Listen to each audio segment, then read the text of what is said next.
course, we are a little bit surprised that someone of the caliber of Hina Hayata is not playing today, but the Olympic bronze medalist there.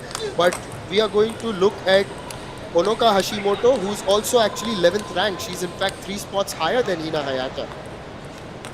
Yes, of course, the rank matters a lot because these players, they play a lot of WTO tournament and ranking can move up or down, but they all prepare for Olympics, and right now the medal is under the belt of Ina Hayata.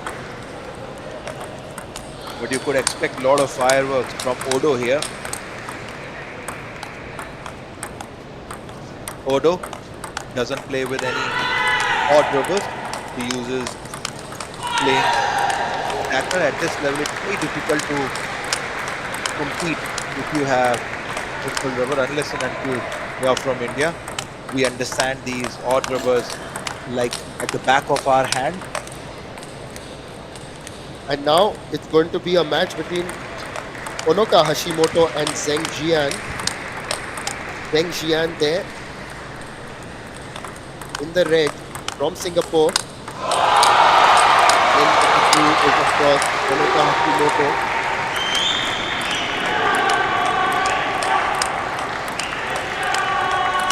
And that second game between Manush Shah and Ham Yu Song, has moved into a deuce, and it's 11 apiece over there.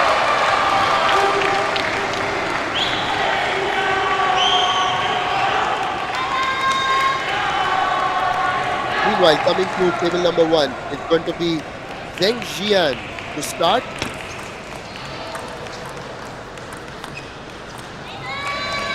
And it's Honoka Hashimoto who's gotten the first point to begin things.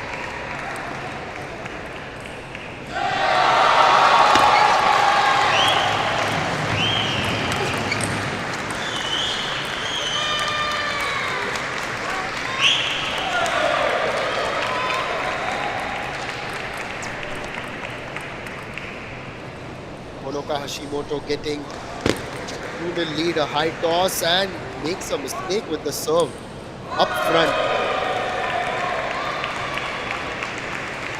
This time her service there. This time she gets it right. Well, Zeng Jian not quite getting on the mark here. So Sachin, just looking at what has happened between Honoka Hashimoto and Zeng Jian earlier, these two have played each other on 4 occasions, and Hashimoto has emerged victorious on all the 4 occasions. The most recent being the WTP star contender Kazuo Ikazu. Honoka won that 3-0.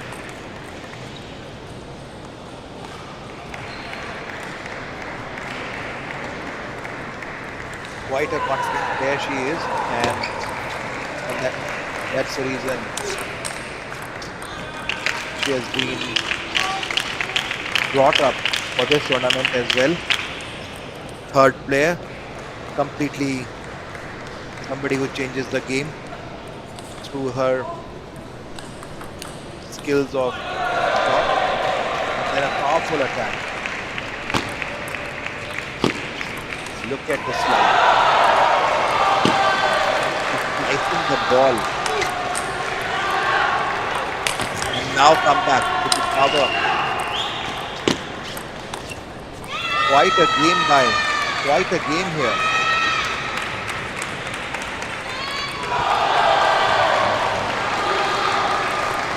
Well, the last rally was 19 shots. This match is going to be intense. Remember, Zeng Jian is someone who's a heartbreaker for the Indian fans, Sachin, because yesterday twice to beat Indian players, and when it mattered really. Absolutely, she got the match out of the hands of Pia Yes. from the decider match, but that keeps happening because these pairs have trained against such kind of difficult situation, and Singapore is certainly coming up as a country.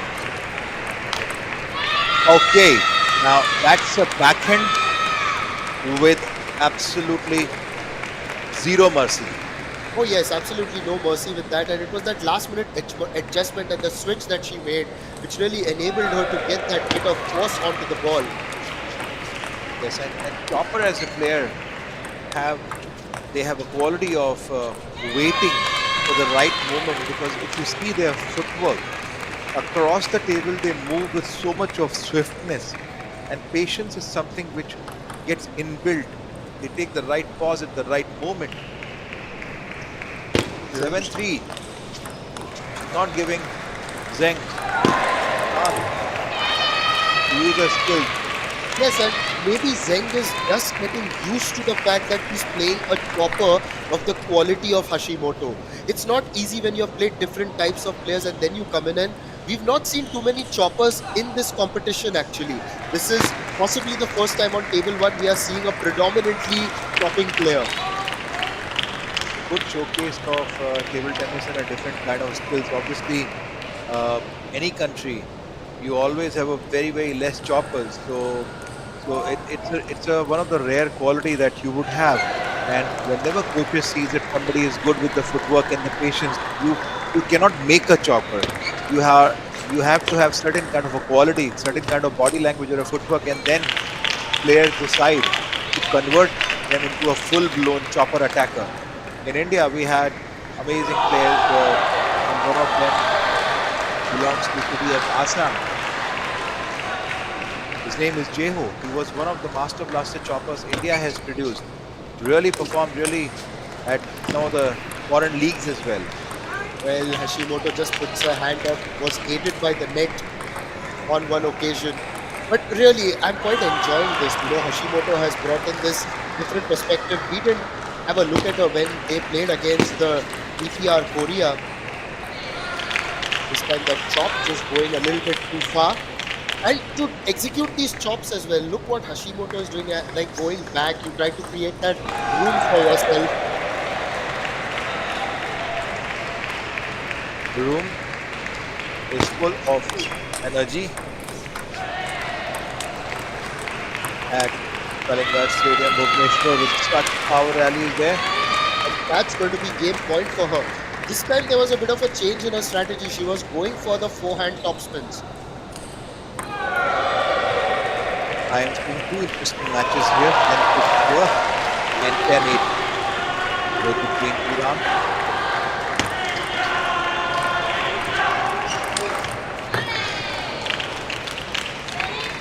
Here the match is still continuing with a bit of ups and downs. Still Hashimoto leading by 3 points, but there Marazi has lost first game at 8.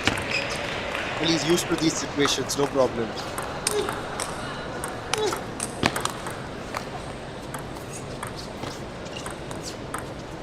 We've got to get the count on this rally. Definitely. Oh, ultimately it's the net that makes the difference. But it was quite an exhibition there. Hashimoto takes that first game 11-7, and we've seen a magnificent display of chopping and just the way that she was able to set the tone of the game. Zeng is going to go back, and just like she did yesterday against Dia Chitale, when she lost the first game by a big margin, and then she could recalibrate, restructure, and come back. Possibly you can expect something similar from her. She's got the intelligence to do that. She's certainly got the intelligence and the patience, and if you see, if she didn't give up, fighting for every point. See, when you play with against Chopper, you have to go to fight for every point, fight for your right movement, because Choppers are very consistent by nature, and you can see I would want to take one fan back to my city. I'm going to request Miwa Harimoto to give me one fan. Yes, and may as well get a signature on that as well. That will be one to keep in your showcase. Yes, absolutely. And in the stadium, you could see loud cheer for Manush Shah there. It's 6-all, leading by 2-0. One more point. Going to stop. Back to table number 1. Can Zeng come back? Absolutely, she can, because we saw that grit and character from Zeng yesterday, and it was truly a match that a lot of youngsters can watch because Dia today has put her under some tremendous pressure. I'm going back to that match again, Sachin. He had lost 11-3 in the first game against Dia. It got a little bit big on her and hit it out. But then she bounced back by winning the next two games. And later, Deng Jian also lost a match to Monica Bhatta. So in that match also you could just see that she was very competitive. So you can ill afford to write someone off the quality that Zeng has. She will be there. She's very pretty. But now Hashimoto, one of those forceful shots coming off the racket. Yes, quite a force it had indeed.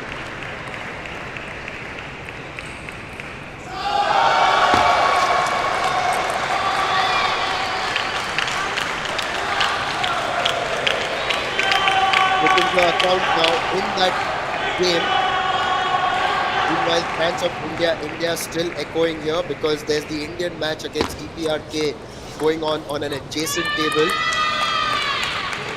Well, Zeng just not able to maybe adjust to that chopping that Hashimoto has come off with from the center of the table with that high toss. Taking that serve, going back, chopping.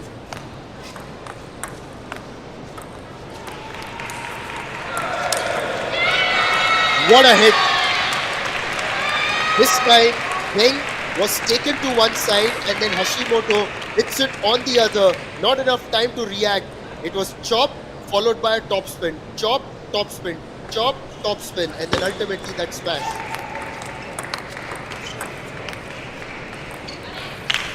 That chop just landing too far out and wide.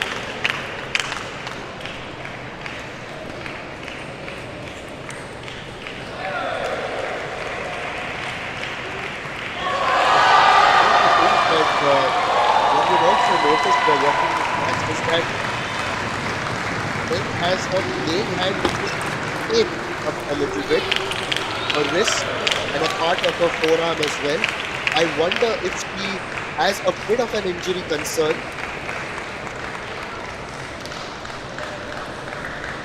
Sachin, as you can see, her hand is taped. A bit of an injury concern maybe.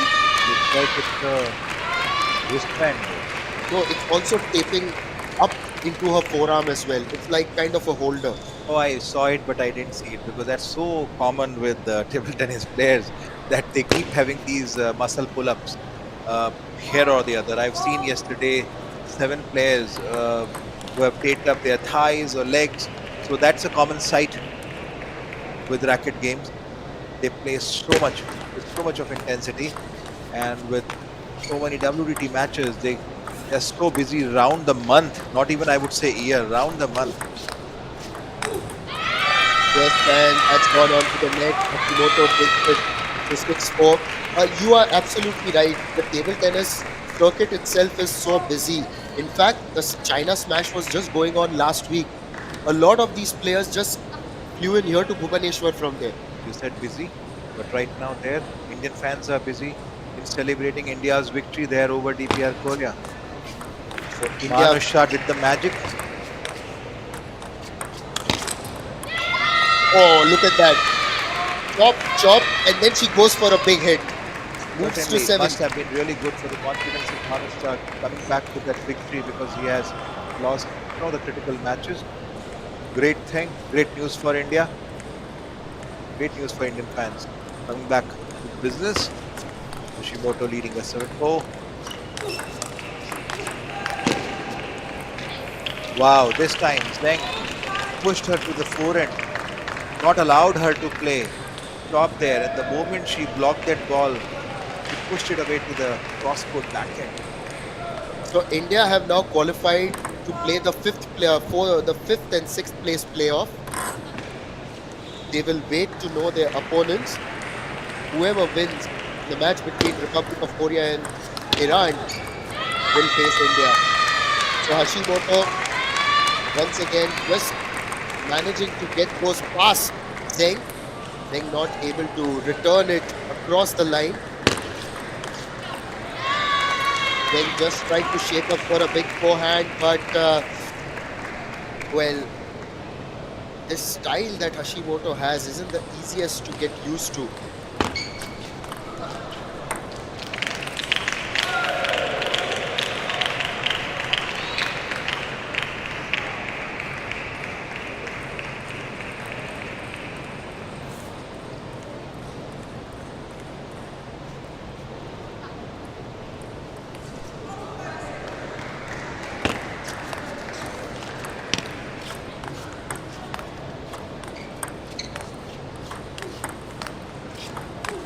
How many shots? How many shots?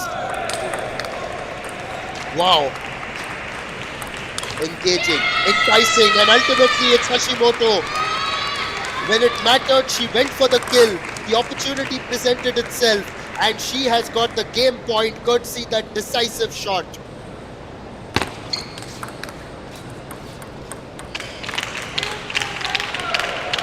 Good bit of the recovery by Zeng there, nodded by her teammates.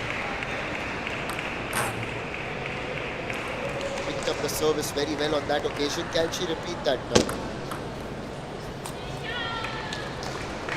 Not quite, and Hashimoto moves 2-love up in the second match as Japan taking control in the semi-final against Singapore. Meanwhile, Korea and Iran fighting it out. The fifth match and the deciding match is between Ho Jun-sung and Benjamin Farazi.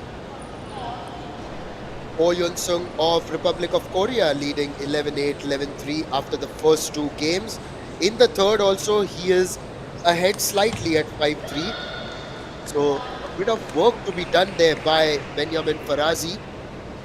As I just look over table number 1 and set my sights on table number 3, it looks like Iran have called out for a timeout. The coach just talking to a youngster, and it just seems to be more of an empathetic guy, trying to get him to focus. The coach and Noshad, the senior as well.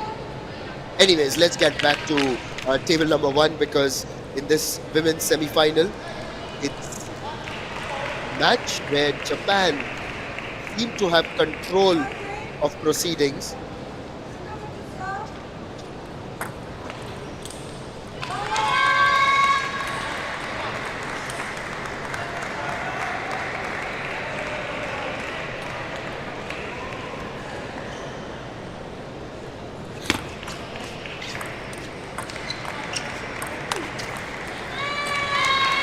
This goes a bit wide.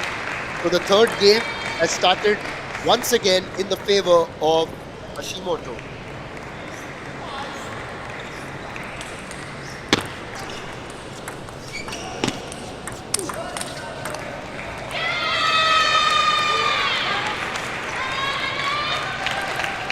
Hashimoto continues the dominance. Zeng's got to really channelize what she did yesterday and bring it into action here. Of course, she's against a player of great caliber. This time Zeng thought that she had the chance but couldn't capitalize on that one, and Singapore seemed to have called for a timeout early in this third game. With Hashimoto running away with the momentum, it's possibly a good move by them just to break it and maybe try and get Zeng to get back and think about what's to be done. It wasn't long ago that we had the break between the games, of course.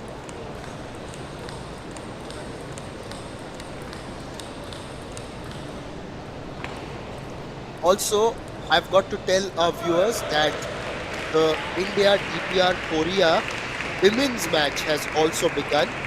The first match, and this is a real test, like Diya Chitre is going to be playing Kim Kum Yong. So a great experience for Diya Chitre if she's up against Kim, because Kim has definitely got the attention here. She's won numerous medals across international tournaments, has also won, in fact, silver, I think, at the Paris Olympics in the mixed doubles. So yes, a great opportunity for Dia.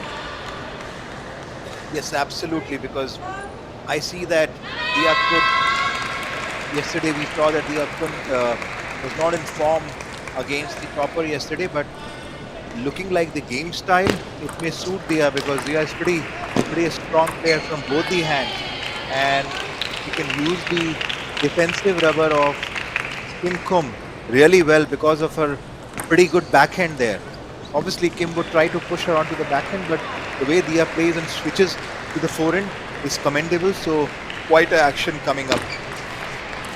Meanwhile, the action continues here, and Hashimoto making that good move forward and then pressing it so that she gets that point. Obviously, Hashimoto has already hushed as a first name, so she literally hushed for the point and got it.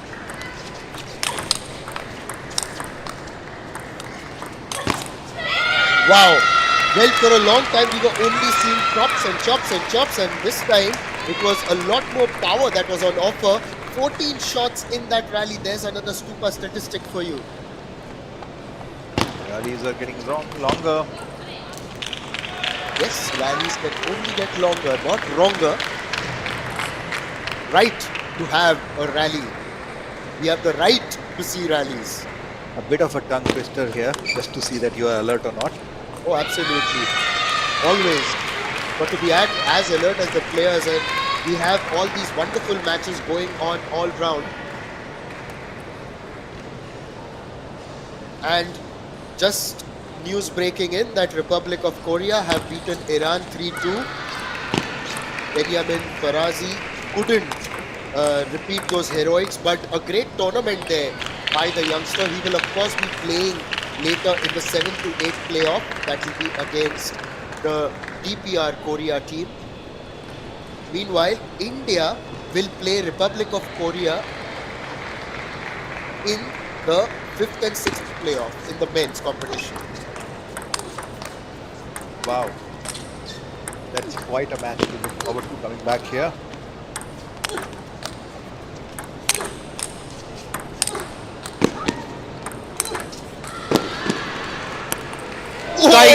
Ball is returning from anywhere. Ball is returning from anywhere. Look at the Hashimoto 19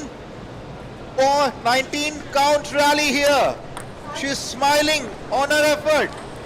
Bit of a disappointment for Zeng. Bit? I don't think it was bit of disappointment. She'd be very disappointed. Oh my goodness gracious me. How did that happen? What happened? And it looks like Zeng is saying it would have hit the side of the table and not the edge of the table. Just imploring to the umpire there. Has got a smile on her face herself. But my God, this was a great passage of play, and it was a little anticlimactic that it ended the way it ultimately did. Yes, it indeed. So much of protein shakes must have gone in for that power stroke that Zeng played.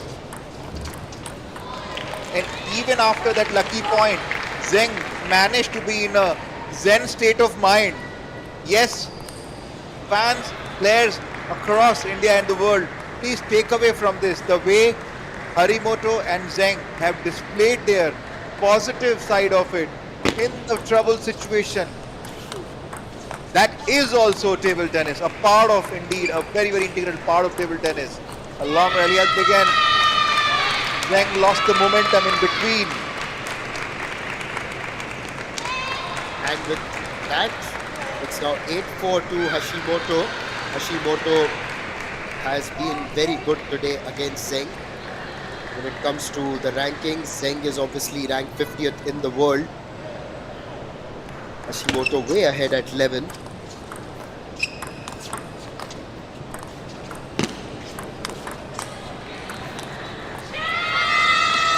Well, he was going for that forehand, but hit it wide. Hashimoto getting closer and closer.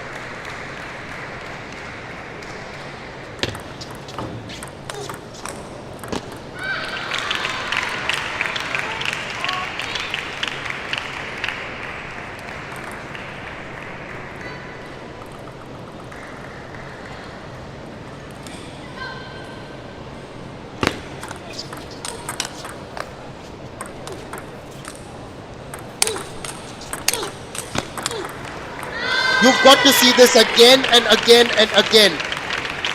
It went in one direction. Ultimately, it was Zeng's awareness that allowed her to take that point. He saw the opportunity, placed it to perfection, and ultimately that point is hers. Zeng showing that same fighting spirit something he showed yesterday.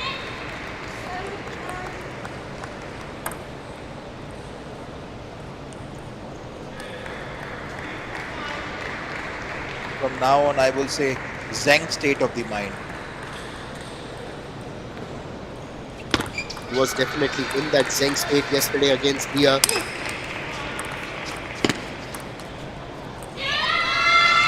Actually, Zeng had done very well over there. It is unfortunate that that point has not gone in her favor. She was controlling it for majority of that passage of play, but ultimately hitting it out wide, and it's match point for Hashimoto. Hashimoto wins this match.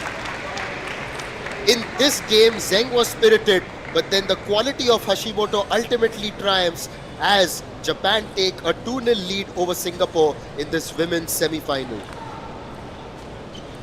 With 2-0, certainly Japan's momentum and confidence is up, and their experiment has worked by making Hina Hayata sit. Even after that, they have maintained the leadership status in this semi-final.